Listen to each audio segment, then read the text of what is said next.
یه هشدار عجیب، پیامی که هیچ وقت نرسید. انگار کسی یا چیزی نمیخواست پرواز 477 هیچ وقت به مقصد برسه. اما چی باعث شد این هواپیما وسط اقیانوس اطلس بدون هیچ ردی سقوط کنه؟ خیلیا گفتن این فقط یه حادثه بود، اما سرنخهایی وجود داره که چیز دیگه ای رو نشون میده.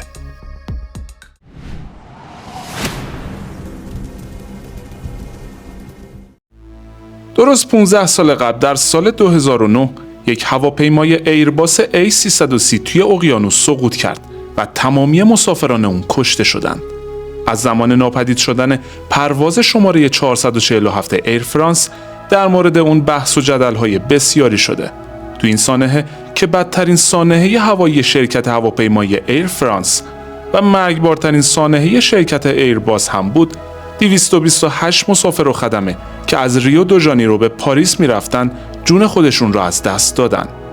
هر دو شرکت بعدها به قتل شبه عمد متهم شدند، اما سالها طول کشید تا مردم جهان از ماجرای واقعی سقوط این هواپیما آگاه بشن. تو این ویدیو قراره بریم سراغ یکی از پیچیده ترین و عجیب ترین سوانح هوانوری دنیا. پس مثل همیشه تا انتها همراه من باشین. پرواز شماره 447 ایر فرانس که به وسیله یک هواپیمای ایرباس A330 انجام می گرفت، بر فراز اقیانوس اطلس پرواز می کرد.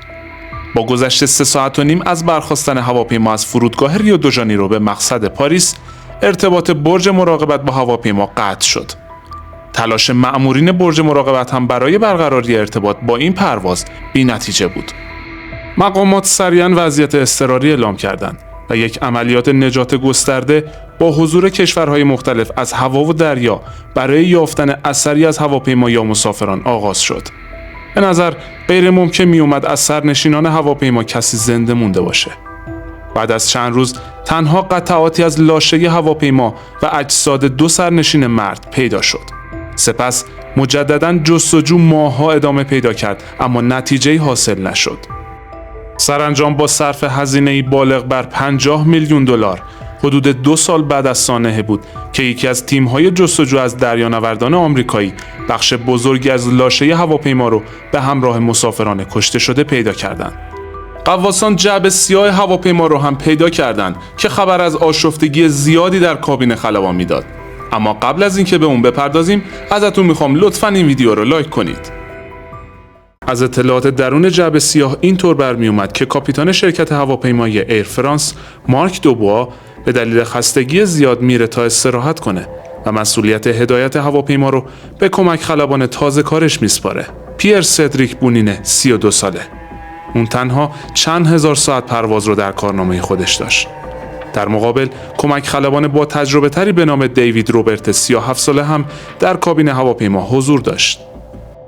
اما مشکل اصلی هواپیما اختلال در سنسورهایی بود که وضعیت هوا، ارتفاع و سرعت هواپیما را اندازه‌گیری می‌کردند. این سنسورها بعد از ورود هواپیما به یک توده آب و هوایی متلاطم از کار می‌افتند. همین مشکل فنی باعث شده بود که کمک خلبان تازه کار اطلاعات پرواز رو به درستی متوجه نشه و همین هم سبب شد که کنترل هواپیما را از خودکار به دستی تغییر بده.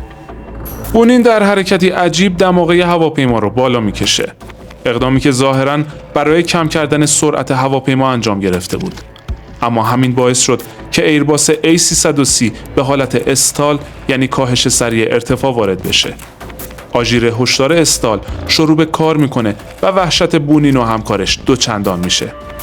موضوع دیگه‌ای که واقعاً جای تعجب داشت اینه که روبرت به جای اینکه در همون لحظه وقوع سانحه خودش هدایت هواپیما رو بر عهده بگیره و خطای همکارش رو رفع کنه، دست با چه سعی کرده بود کاپیتان دوبوا رو پیدا کنه.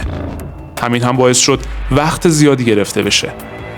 گزارش نهایی دفتر بررسی ایمنی و سوانح هوایی فرانسه که در سال 2011 منتشر شد نشون میداد که خلبانان پرواز درست عکس کاری رو که باید انجام میدادن انجام دادن. توی این گزارش اومده که وضعیت پیش آمده برای هواپیما به راحتی قابل کنترل بود، ولی بونین به دلیل تجربه کمش نتونسته بود به اوضاع مسلط بشه و برعکس دچار وحشت شده بود.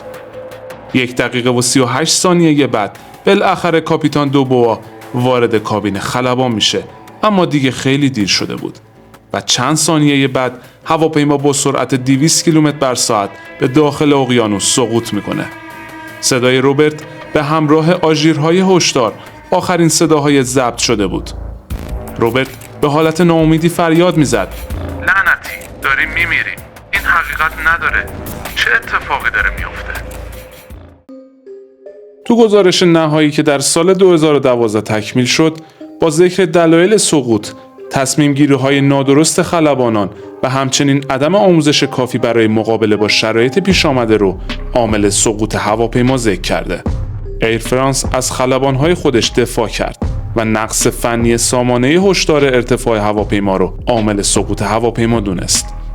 اما بازرسان معتقد بودند اگر کاپیتان که تجربه بالاتری داشت هنگام عبور از جریان متلاطم بیدار میموند و فقط 15 دقیقه خوابش رو عقب مینداخت، سرنوشت این هواپیما طور دیگه‌ای میتونست رقم بخوره. همچنین بازرسان معتقد بودند بعیده که خستگی باعث شده باشه دو بوا کابین خلبان رو ترک کنه و در واقع این یه رسم در بین خلبان‌ها و فرهنگ خلبانی ایر فرانس بوده. در ابتدا ایرباس و ایر فرانس به قتل غیر عمد یا شبه عمد متهم شدند، اما مدتی بعد اول ایرباس و بعد هم ایر فرانس تبرئه شدند و این پرونده مختومه اعلام شد. دلیلش رو هم نبود شواهد و مدارک کافی برای پیگرد قانونی اعلام کردند تا پرونده یکی از جنجالی ترین سوانح هوایی قرن 21 هم بسته بشه. پیشنهاد میکنم ویدیوهای مشابهی که روی صفحه میاد رو هم تماشا کنید و اگر آماده اید برای کشف حقایق پنهان رویدادها، حتما کانال رو سابسکرایب کنید و زنگوله رو هم بزنید تا از ویدیوهای جدید مطلع بشید.